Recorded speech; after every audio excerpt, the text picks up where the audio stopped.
Captain Thomas James stood tall at the speaking platform, his blue uniform crisp despite the long hours of waiting. The grand chamber of the Galactic Council stretched before him, its high ceiling designed to make species from small planets feel insignificant. Today it was working as intended. "The human proposal has been reviewed and rejected," announced High Counselor Dren, his four eyes not bothering to look at James as he spoke. "The energy conversion technology poses unknown risks to established trade systems." James gripped the edges of the platform. This marked the seventh human proposal rejected this year alone. Earth had joined the Council 20 years ago with high hopes, bringing innovations that had helped many worlds. Yet time and again, they were treated as newcomers who needed to earn their place. "With respect, High Counselor," James said, keeping his voice steady, "our tests confirm the technology is safe. It would reduce fuel costs across Council space by 60%. A ripple of interested murmurs spread through the chamber. Many smaller species perked up at this. Their economies struggled under the resource control of the elder races. Counselor Vex of the Vorn stood up, his scaled skin reflecting the chamber's lights. "The Vorn Energy Consortium has maintained stable prices for 3 centuries. We cannot risk market disruption based on untested human theories." James fought to keep his expression neutral. "Untested. We've provided 5 years of data from." "5 years is nothing," interrupted Counselor Alteri, her voice melodic yet sharp. "My species has been refining energy production since your kind lived in mud huts." More laughter echoed through the chamber. James noticed how the elder species, particularly the Vorn and Alteri, dominated the conversation, while the smaller delegations remained silent despite their obvious interest. The human reached into his pocket, feeling the message device. Earlier that morning, he had received final instructions from Earth's government. "Enough is enough. The technology isn't the issue," James said, his voice suddenly stronger. "Never has been. The issue is that anything humans create is automatically deemed inferior or dangerous." High Counselor Dren waved a dismissive hand. "Your species is barely space-capable in historical terms. 600 years is our standard waiting period before full integration. You've been granted extraordinary privileges already." James took a deep breath. "We've contributed advanced medical techniques that saved billions during the Cestus Plague. Our shield harmonics protect half the Council's ships. Our agricultural methods feed 12 worlds previously facing famine." "Modest contributions," Dren replied with a small shrug. "In time, your species will find its proper place in the galactic order. Patience is a virtue humans would do well to develop." The chamber filled with polite, condescending laughter. James looked around, noting which species joined in and which looked uncomfortable. The lines were clear, old power against new ideas. He pressed the confirmation button in his pocket. Back on Earth, the withdrawal procedures would now begin. "High Counselor, respected delegates," James said, his voice calm but carrying to every corner of the vast chamber. "I have been authorized to inform you that, as of this moment, Earth formally withdraws from the Galactic Council and all associated treaties." The laughter stopped. Dren blinked his 4 eyes in rapid succession. "This is not proper procedure," the High Counselor said. "Withdrawal requires a formal application and 1 standard year off." "We're not following your procedures anymore," James replied. "That's rather the point." Counselor Vex stood again. "You cannot simply walk away from Council obligations. There are penalties, enforcement mechanisms." James nodded. "We understand. Earth is prepared for any consequences." "This is merely a negotiating tactic," said Counselor Alteri with a dismissive wave. "Humans are emotional. They will return when they realize the benefits they receive from Council membership." James smiled for the first time that day. "I think you misunderstand. We've calculated exactly what we gain and what we provide. The balance is not in our favor. All human diplomatic, scientific, and commercial personnel will depart Council space within 1 standard week," he continued. "We will, of course, ensure our systems are properly handed over to avoid disruption." Dren actually laughed, An amusing performance, Captain. But we will continue with our agenda. The human withdrawal proposal can be properly submitted through channels and reviewed in due course. James unpinned his council badge and placed it on the platform. This isn't a proposal, he said quietly. It's a notification. He stepped down and walked toward the exit, back straight, while behind him the chamber erupted into a mixture of laughter and concerned murmurs. Only the representative from the Trill, a species known for their economic foresight, watched James leave with genuine alarm in her eyes. Admiral Kate Stone stood on the bridge of the Earth flagship Defender, watching the massive operation unfold on the main view screen. Hundreds of ships moved in coordinated patterns, a dance of departure that stretched across council space. "Status report," she ordered, her voice firm but calm. Commander Reed looked up from his station. 70% of human civilians have been evacuated from council worlds. Trade ships are completing final deliveries before withdrawal. Military vessels are on schedule for full retreat within 48 hours. Stone nodded, her gray eyes fixed on the screen.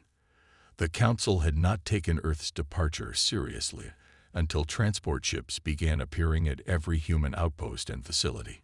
Even then, most species thought it was an elaborate bluff. "Any interference from Council forces?" she asked. "Minimal," Reed replied. "Mostly the Vorn making threatening passes near our medical evacuation vessels. Nothing serious yet." At a nearby station, Communications Officer Park raised her hand. "Admiral, incoming transmission from the Alteri Diplomatic Courts." On screen, Stone ordered. The face of Alteri Ambassador Tygos appeared, her silvery features arranged in what humans had learned was an expression of condescension. "Admiral Stone," she began, "this theatrical withdrawal has made its point. The Council is prepared to discuss human concerns if you halt this disruptive activity." Stone's expression remained neutral. "Ambassador, this is not a negotiation tactic. The decision has been made at the highest levels of Earth government. Surely you understand the consequences," Tygos said, her tone hardening. "Human businesses will lose access to Council markets. Your colonies will lose protection guarantees. This tantrum will cost your people dearly." Stone allowed herself a small smile. "We've run the numbers, Ambassador." "Have you?" The transmission ended abruptly. Stone turned to her crew. "Continue operations as planned." Dr. Mark Ellis supervised the removal of equipment from the Galactic Medical Research Center on Proxima Station. 20 years of human medical science was being carefully packed and loaded onto transport ships. "You can't take all this," protested Director Zal, his tentacles waving in agitation. "These laboratories were built with Council funding." Ellis checked his tablet. "According to the treaty, equipment developed by a member species remains their property. We're leaving the basic infrastructure intact." Zal's color darkened with frustration. "The plague research, the cellular regeneration project. You would abandon patients who need these treatments." Ellis paused, looking genuinely troubled. "We offered to license these technologies to the Council at minimal cost. The offer was rejected as unnecessary dependency on human methods." He quoted the Council's own words back to the director. "That was a regulatory decision, not medical," Zal argued. "Politics and medicine don't mix well," Ellis replied, sealing the last container. "I've left complete documentation on all current treatment protocols. Use them well." As Ellis walked away, Zal called after him. "You'll be back. Humans always need something from the greater galaxy." Ellis didn't turn around. In the central commerce hub of the Council, Trade Representative Jane Miller supervised the final transactions of Earth's withdrawal. "All outstanding accounts settled," reported her assistant. "All contracts either completed or legally terminated with compensation." Miller nodded, watching as human merchants closed their shops and booths throughout the massive market. Many Council citizens were rushing to make last-minute purchases of human goods, creating a strange atmosphere of panic shopping. A small furry Trill approached her, distinctive in his economist robes. "Representative Miller," he said quietly, I am Economics Counselor Bricks. May we speak privately? They moved to a quiet corner. This withdrawal will have significant consequences, Bricks said, his voice low. I've analyzed the potential impact. It's concerning. Miller tilted her head. The council dismissed our economic forecasts as human exaggeration. The council does not always listen to its economists either, Bricks replied. Human trading networks handle 43% of essential medical supplies, 38% of agricultural distribution, and your security forces patrol the most vulnerable shipping lanes. All roles the established species could have taken but found too costly or difficult, Miller pointed out. Bricks's fur rippled in what humans had learned was a sign of distress. The vacuum you leave will not be easily filled. Miller's expression softened slightly. The Trill were one of the few species who treated humans as equals. If your people ever want to establish direct relations with Earth, we would welcome the discussion. She handed him a small data crystal. My personal contact. For when the council realizes what they've lost. 1 week after Captain James had walked out of the council chamber, the last human transport departed council space. On countless screens across the galaxy, humans watched as President Wilson addressed the people of Earth. Today marks a new chapter for humanity, she said, her voice strong and clear. We leave behind a system that refused to value our contributions. We forge our own path among the stars, extending friendship to those who offer the same. Across council space, the absence of humans was barely noticed, at first. 3 months after the human departure, High Counselor Dren stood in the central operations hub of Nexus Station, the massive spaceport that served as the primary transfer point for trade across 5 sectors. Around him, technicians from various species worked frantically at control panels. Explain again why the atmospheric systems are failing, Dren demanded, his 4 eyes blinking rapidly in frustration. Chief Engineer Mock, a squat reptilian with skilled hands, looked up from an open panel. The recyclers are rejecting the new programming. They keep reverting to safety mode. Then override them. Dren snapped. Mock's scales darkened. We've tried. The humans designed this system with multiple redundancies. When we force an override, secondary systems shut everything down. This was not an isolated incident. Across council space, technology that had functioned flawlessly for years was developing mysterious problems.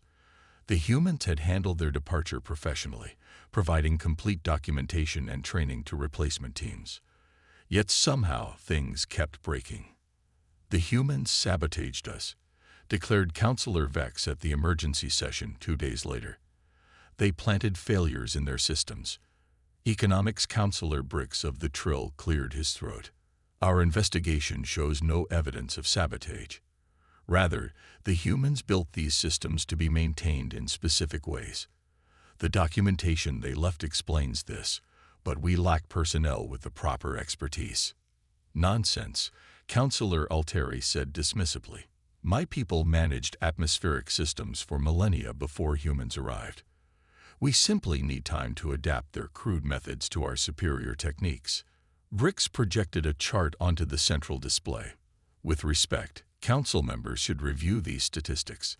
In the 3 months since human departure, we've seen a 27% increase in system failures across critical infrastructure. Trade route disruptions have increased by 42%. The chamber grew quiet as the numbers scrolled past. On the outer rim of council space, Captain Lorith of the Vorn Defense Force chased a pirate ship through an asteroid field. His vessel, once the pride of the Vorn fleet, shuddered as another system failed. Weapons targeting is offline, reported his second-in-command. Manual control only. Lorith growled in frustration. How are these pirates suddenly so bold? This is the 3rd raid this week. His navigation officer looked up from her console. This sector was previously patrolled by human ships. Their withdrawal left a gap in the defense network. The pirates, flying a cobbled-together ship that would have been no match for Lorith's cruiser at full capacity, disappeared into the darkness of space with their stolen cargo. "We need more ships," Lorth said, pounding his fist on his command chair. "The Council has stretched our forces to cover human patrol routes," his second replied quietly. "There are no more ships." Dr. Nell moved quickly through the hospital on Cestus Prime, where patients lined the corridors. The world had once been the site of a devastating plague, until human medical techniques had contained and eventually cured the disease. Now it was back. "We've exhausted our supply of the human vaccine," a nurse informed her. "The new batch we created isn't working properly." "What about the formula they left behind?" Nell asked, checking a patient's vitals. "We followed it exactly," the nurse insisted. "But something's missing. The molecular stability isn't right, and we can't determine why." Nell straightened up. "Contact the Council. Tell them we need emergency assistance." But she knew what the response would be. Every medical facility across Council space was reporting similar problems. The humans had shared their medical knowledge freely, but somehow the techniques that seemed so simple in their hands proved challenging for even the most advanced Council medical teams. In the Grand Chamber, the emergency session had extended to its third day. Counselor after counselor reported failures, shortages, and growing unrest. The humans promised a smooth transition, High Counselor Dren said angrily. Instead, they've left us in chaos. Bricks of the Trill rose to speak again. "I've completed a comprehensive analysis. The humans did not sabotage anything. They simply left. The problem is that we never realized how much we had come to depend on them." "Impossible," Vex declared. "The Council stood for 10,000 years before humans joined us." "Yes," agreed Bricks, "but in just 20 years, we integrated their efficient systems, their innovative solutions, their work ethic into our infrastructure.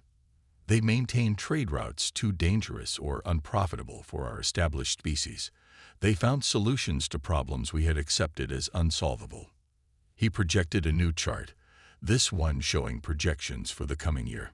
"If current trends continue, within 6 months we will see critical failures in 27% of core systems. Food shortages will affect at least 12 worlds. The economic impact will be severe." The chamber erupted in angry debate. Only High Counselor Dren remained silent, staring at the projections with all 4 eyes. "Contact Earth," he finally said, his voice cutting through the noise. "Tell them we wish to discuss their return." Bricks shook his head slowly. "I've tried, Counselor. Earth is not accepting official communications from the Council at this time." For the first time in centuries, genuine fear showed in Dren's eyes. Commander John Brock stood at the observation window of Earth's newest border station, watching the battle unfold in the distance. Flashes of weapon fire illuminated the darkness of space as Vorn and Alteri ships engaged each other near a resource-rich asteroid belt. 6 months ago, they were allies, said Lieutenant Parker, who stood beside him. "Now look at them." Brock nodded. "Funny what happens when the humans who did all the actual mining work suddenly leave." The asteroid belt had once been a marvel of cooperation, with human mining crews extracting resources that were then processed and distributed by Council authorities. Now, with humans gone, the former partners were fighting over who would control the raw materials. "Any change in their flight patterns?" Brock asked the sensor officer. "No, sir. They're staying outside our declared boundary. They know not to bring their fight into Earth space." Brock watched as a Vorn ship took heavy damage, its engines flaring before going dark. "Record everything. Earth Command wants detailed reports on all Council conflicts." President Wilson sat at the head of the table in Earth's main government chamber, reviewing reports from across former Council space. "The situation continues to deteriorate," said Defense Minister Rivera. "The Vorn and Alteri are now in open conflict over 3 major resource zones. Smaller species are being forced to choose sides." Foreign Affairs Director Lopes added, "We've received unofficial requests for assistance from 15 non-Council worlds. They're caught in the middle of what's quickly becoming a resource war." Wilson looked at the holographic map showing the spreading conflicts. Red dots indicated battle zones, yellow showed resource shortages, and blue marked systems reaching out to Earth for help. The map had far more red and yellow than blue. "What about official council communication?" she asked. "They've sent 17 official requests to discuss our return to the galactic community," Lopes said, each one more desperate than the last.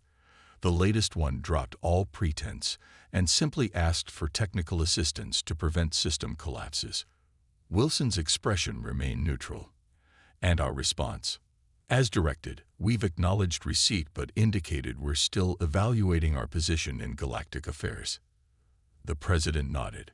"Continue that approach. Meanwhile, approve assistance packages for the non-council worlds that have reached out, particularly those with populations at risk." Rivera looked concerned. "Some of those worlds are technically under council protection. Providing aid could be seen as interference." "The council isn't protecting anyone right now," Wilson replied firmly.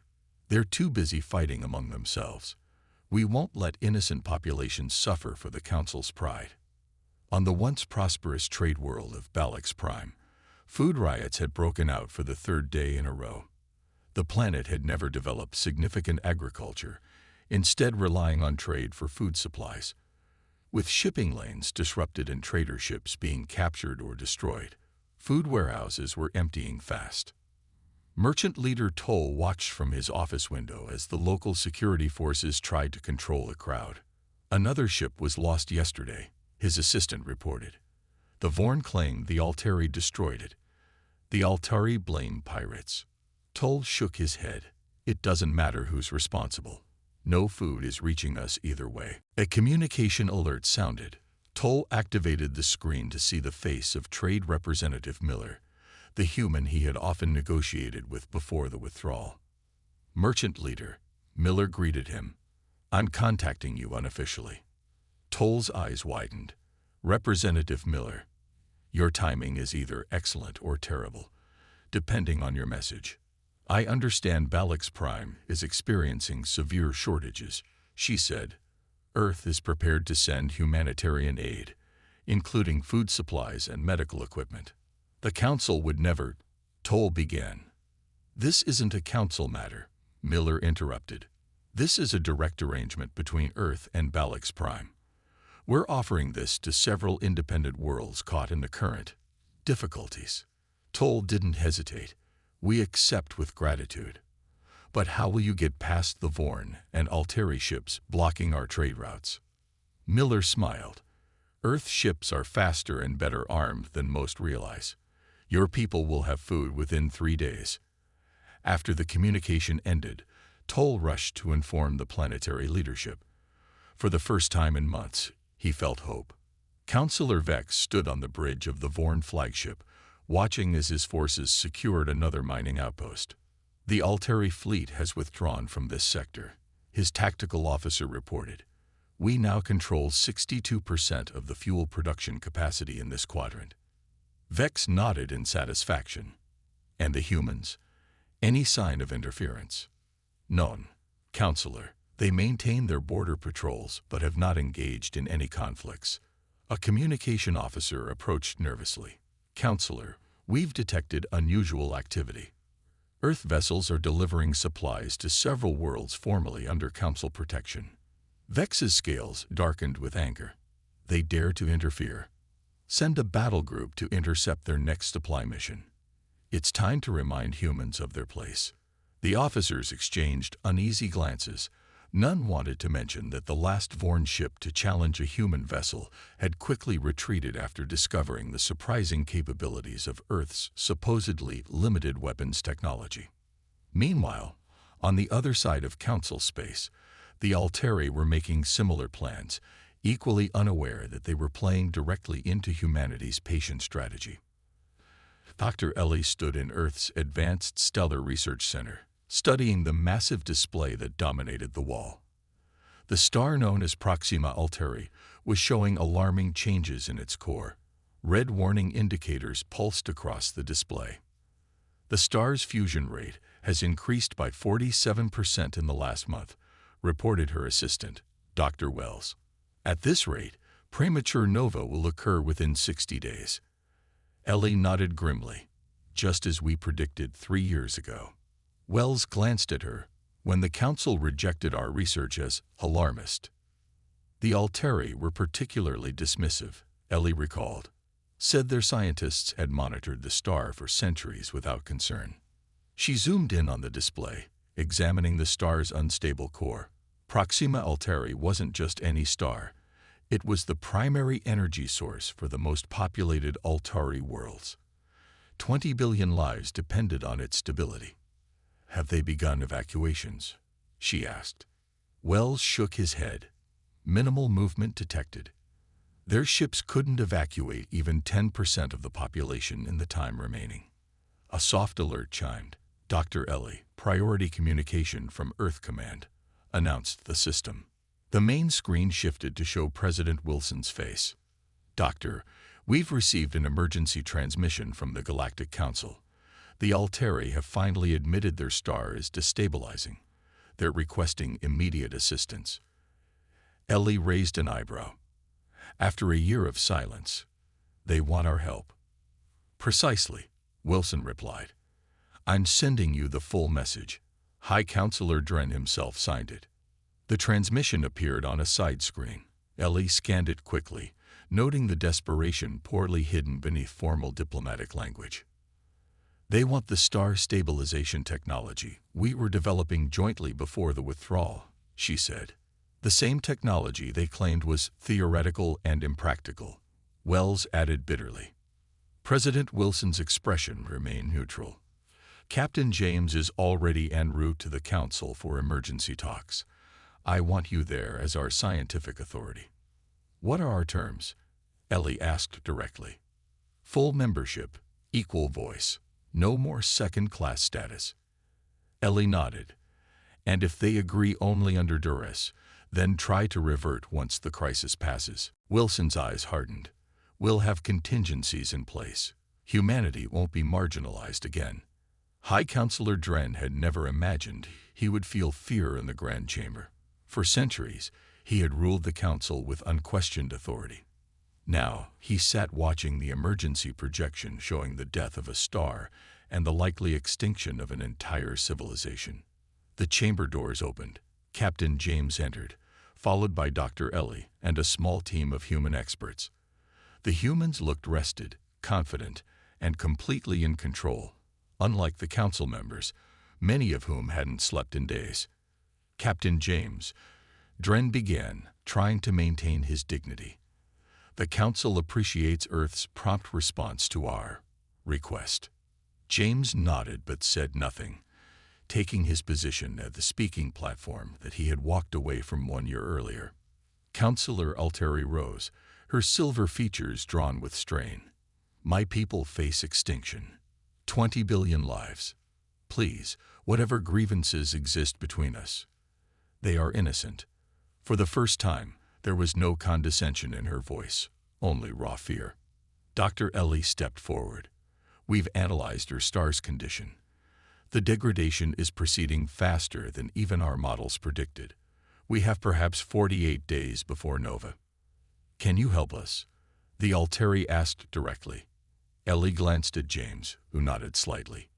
Yes, she said simply, but not with the technology we were jointly developing before our withdrawal. Murmurs spread through the chamber. Dren leaned forward. What do you mean? That technology would have worked a year ago, Ellie explained. Now the destabilization has progressed too far. It would fail. Then we are doomed, whispered the Altari. No, Ellie replied. After we left the council, we continued our research. We've developed a more advanced solution that can still save your star. The chamber went silent as the implications sank in. In 1 year on their own, humans had solved a problem that the council's finest minds had deemed impossible. You've been monitoring our star, accused Counselor Vex. We monitor all stellar anomalies in this sector of the galaxy, James replied calmly. It's basic scientific practice. Dren's 4 eyes blinked rapidly. What are your terms for this assistance? James placed a data crystal on the platform. President Wilson has authorized me to present Earth's conditions for returning to galactic cooperation. The crystal projected a document titled Treaty of Equal Status. The first condition is full and equal membership in a restructured council, with proportional representation for all species, James stated. The second is acknowledgement of sovereign human space and recognition of our independent treaties with non-council worlds. Several council members began to protest, but Dren raised his hand for silence. "And if we refuse?" he asked, though he already knew the answer. James looked directly at the Altari representative. "Then we will still help evacuate as many of your people as possible, though we cannot save them all. Humanity will not let billions die over politics." The Altari's eyes widened at this unexpected compassion. Dren stared at the treaty, then at the projection of the dying star. For the first time in the Council's long history, the choice wasn't really a choice at all. The Council, he paused, swallowing his pride, accepts your terms. Admiral Stone stood on the bridge of the Earth flagship Defender, now leading a fleet of 200 vessels as they entered Altari space. The view screen showed dozens of panicked civilian ships fleeing the Proxima Altari system, creating dangerous traffic conditions. "Deploy navigation beacons along the evacuation routes," Stone ordered. "Have our smaller vessels assist any ships in distress." "Admiral," said Commander Reed, "Altari Defense Forces are requesting we follow their command protocols during this operation."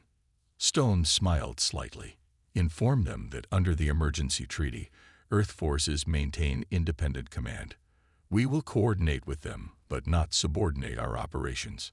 On the tactical display, the massive human fleet spread out in a carefully choreographed pattern. While the Council had always viewed human ships as technologically inferior, the truth was now visible for all to see. Earth vessels moved with precision that the Altari ships couldn't match, their advanced systems cutting through the chaos with calm efficiency. "Ma'am," called the communications officer, "we're receiving thousands of distress calls from the inner planets. The Altari evacuation plans are failing. Their ships can't reach the surface through the increasing solar radiation." Stone nodded grimly. "Deploy our shielded shuttles. Priority to population centers with the highest densities." Reed looked concerned. "Our shuttles can only evacuate a fraction of the population." "We're not just here for evacuation," Stone replied. "The primary mission begins now." Dr. Ellie stood in the makeshift control center on the Altari science vessel. Around her, a mixed team of human and Altari scientists worked at a frantic pace. Through the viewport, she could see the massive stellar stabilizer being assembled by robotic ships. "How is this possible?" asked Chief Scientist Menar of the Altari. "The technology we were developing together was theoretical. This is," he gestured at the enormous structure taking shape, "far beyond that concept." Ellie monitored the readings on her tablet. "After we left the Council, we continued the research. Without the restrictions of Council protocols, we made rapid progress. But the materials alone should have taken years to fabricate," Menar insisted. "We've been manufacturing the components for 6 months," Ellie admitted, "since our monitoring showed the star's increasing instability." Menar stared at her in shock. "You knew this would happen and prepared for it, even though we dismissed your warnings." Ellie met his gaze. "We're scientists. We follow the data, not politics." A junior Altari scientist approached nervously. "The stellar core is reaching critical phase faster than predicted. We have less than 10 hours." Ellie nodded calmly. "Proceed to final assembly. Alert Admiral Stone that we need full fleet deployment for the gravitational net." On her command, 50 specialized Earth vessels moved into precise positions around the star, generating an artificial gravitational field that would support the stellar stabilizer's work. Menar watched in awe. "The Council always believed humans were technologically limited, that your rapid advancement was primarily from adapting our existing technologies." "A convenient belief," Ellie replied, "one we never bothered to correct." On the fourth planet of the Proxima Alteri system, Captain James coordinated ground evacuations. The sky had turned an ominous red as the star's radiation increased, and panic was spreading among the population. "The eastern continent's major cities are cleared," reported Lieutenant Diaz over the comm. "Moving to the coastal regions now." James acknowledged as he directed evacuees toward the waiting shuttles. An Alteri official approached him, her silver skin dull with exhaustion. "Captain," she said, "my government reports that your stellar operation is proceeding. Will it work?" "Yes," James replied simply. "How can you be so certain?" "Our scientists said the star couldn't be saved." James guided a group of Alteri children toward a shuttle before answering. "Your scientists didn't have access to our full capabilities. The Council never saw what humanity could really do." "Why would you help us?" she asked suddenly. "After how the Council treated your kind." James watched as the shuttle lifted off with another 100 lives saved. "Because this is who we are. We help when we can, regardless of politics." A communication alert sounded. James activated his comm device to see Dr. Ellie's face. "The stabilizer is online," she reported. "Phase 1 is complete. The stellar core is responding to treatment." James nodded. "Keep me updated. We're continuing evacuations as a precaution." After ending the call, he noticed the Alteri official staring at the sky, which had begun to shift from angry red back toward its normal color.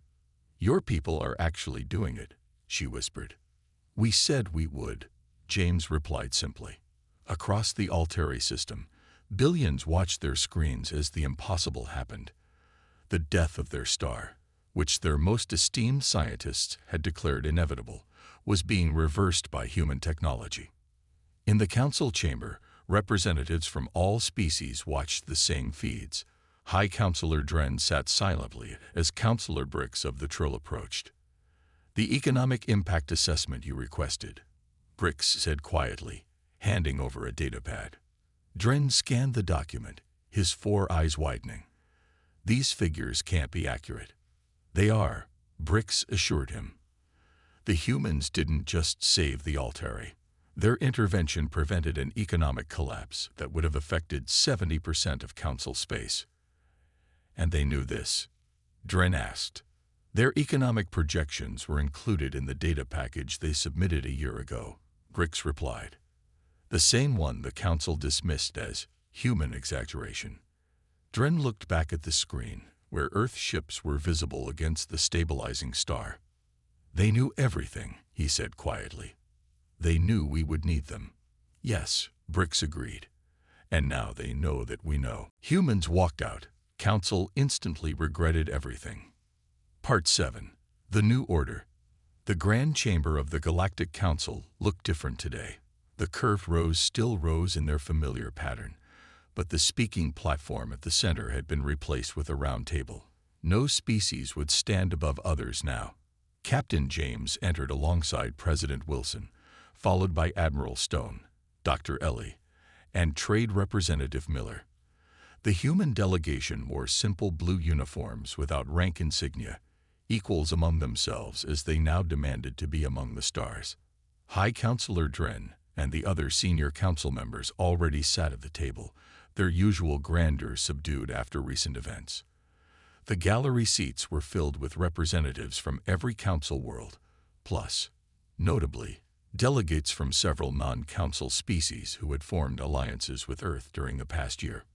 President Wilson spoke first. 3 weeks have passed since the successful stabilization of Proxima Alteri.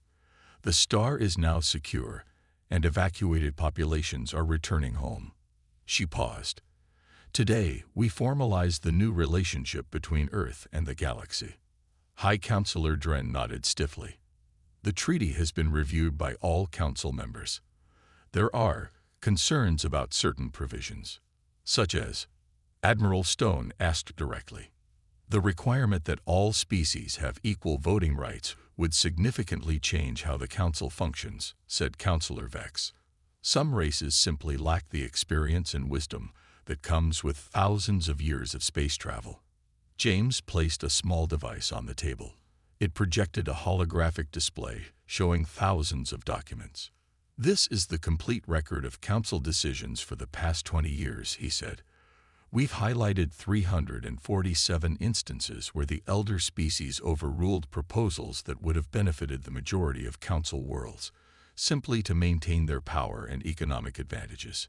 The gallery erupted in murmurs as specific examples appeared, showing how Vorn energy monopolies have been protected, how Alteri control of certain trade routes had blocked development for younger species. "This is an outrage," Councillor Alteri protested. "These are internal Council matters." Dr. Ellie stepped forward. "Nothing happens in isolation." The same attitude that dismissed human warnings about Proxima Alteri also suppressed innovations from other species. The results speak for themselves. She activated another display showing the Alteri star, now stable but forever changed by its near death. Dren raised his hands for quiet. "The Council acknowledges errors in judgment, but this new structure gives too much influence to minor species who contribute little to galactic stability." Trade Representative Miller laughed softly. "Interesting definition of stability. While the supposedly advanced species fought over resources this past year, those minor species maintained trade, provided humanitarian aid, and kept entire sectors from collapsing." She projected shipping data showing how smaller worlds had formed independent networks during the crisis, many with Earth's quiet support. Dr. James Foster could not believe his eyes. The data on his screen showed something that should not exist. A strange shape, like a hole in space, sitting at the edge of the Milky Way galaxy. "This can't be right," he muttered, running his hand through his messy gray hair. For 3 weeks straight, he checked and rechecked his findings. He barely slept or ate. His assistants worried about him, but they knew not to disturb him when he was like this. Finally, he was sure this was real. Dr. Foster called an emergency meeting with the United Earth Government Space Council. "Ladies and gentlemen," he said, standing before the 12 council members, "I have found something at the edge of our galaxy, something that breaks all the rules of physics as we know them." He showed them the images and data. Most council members looked confused, but Admiral Jones leaned forward with interest. "What exactly are we looking at, Dr. Foster?" asked the Admiral. "I believe it's a doorway," Dr. Foster replied. "A doorway to another galaxy." The room filled with whispers and shocked faces. "Impossible," said one councilwoman. "The nearest galaxy is millions of light years away." "Yes," Dr. Foster nodded. "And yet, this doorway seems to connect directly to it, like a shortcut through space." Admiral Jones stood up. "If this is true, it would change everything we know about space travel." Over the next few days, more scientists looked at Dr. Foster's discovery. They all agreed it was real. The United Earth Government decided to send a ship to investigate. Captain Mark Reed was chosen to lead the mission. He was a tall man with a serious face who had led 3 successful deep space missions. The government gave him their newest ship, the Pathfinder, and told him to pick his crew. "I want the best," Captain Reed told his second-in-command, Lisa Brown. "This mission is too important for mistakes." Together, they selected 20 crew members: scientists, engineers, soldiers, and doctors. Dr. Foster would go too, of course. Nobody understood the strange doorway better than him. The Pathfinder was made ready for the journey. It was the most advanced ship humans had ever built, with powerful engines and thick shields. But would it be enough for what waited beyond our galaxy? Nobody knew. The night before launch, Captain Reed couldn't sleep. He stood by the large window in his quarters, looking at the stars. "We're about to go where no human has ever gone," he said quietly to himself. "I hope we're ready." Launch day arrived. Millions watched around the world as the Pathfinder left Earth's orbit. The journey to the edge of the galaxy would take 3 months, even with their fastest engines. Life aboard the ship fell into a routine. The crew trained, studied, and prepared for what might come. Dr. Foster spent most of his time looking at new data about the doorway as they got closer. 2 months into their journey, Dr. Foster called Captain Reed to his lab. "I found something new," he said, his eyes wide with excitement. "Look at these energy patterns." Captain Reed looked at the screen, but didn't understand what he was seeing. "What does it mean?" "It means the doorway isn't natural," Dr. Foster explained. "Someone built it. This is technology, Captain. Very, very advanced technology." This news changed everything. The crew's excitement mixed with new fear. If someone built the doorway, who were they? And would they welcome humans coming through? As they got closer to the edge of the galaxy, the Pathfinder sensors picked up more details. The doorway was huge, big enough for their ship to pass through easily. It gave off strange energy that made their instruments act strangely. Finally, the day came when they could see it with their own eyes. The crew gathered at the viewing windows. There it was, a perfect circle of darkness against the stars, with edges that seemed to bend the light around it. "It's beautiful," whispered Lisa Brown. Dr. Foster nodded. "And terrifying." Captain Reed ordered the ship to move closer, very slowly. Their sensors revealed something even more amazing. The doorway wasn't just a hole. It was the entrance to some kind of network, with paths leading to different places. "It's like a subway system between galaxies," Dr. Foster said in wonder. As they studied the doorway, a sudden pulse of energy came from it. All the screens on the bridge lit up with strange symbols. "What's happening?" Captain Reed demanded. "I think." Dr. Foster paused, his mouth open in shock. "I think it's responding to us. It knows we're here." The symbols change, forming patterns that started to look almost like words. "Is it trying to communicate?" Lisa asked. Before anyone could answer, the ship's computer spoke in a flat voice. Translation complete. On the main screen, words appeared in clear English. "Gateway activated. Please queue and fire transit destination."